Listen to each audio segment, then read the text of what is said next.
Hi everyone, here we've got UMIDIGI Power, and let me share with you how to reset up preferences on this device. So first of all, we have to enter the settings, and now let's find the apps and notifications. Now let's tap on see all 35 apps in my case, and tap on this three dots icon in the right upper corner. As you can see here, we've got reset up preferences, so let's enter, and now your device is telling you that it will reset all preferences for disabled apps, disabled app notifications, default applications for actions, background data restrictions for apps, and any permission restrictions. What's more, no worries, you won't lose any app data, so it's very safe operation.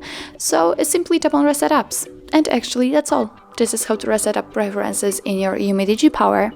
Thank you so much for watching. I really hope that you've enjoyed this video and that it was helpful. And if it was, please hit the subscribe button and leave the thumbs up.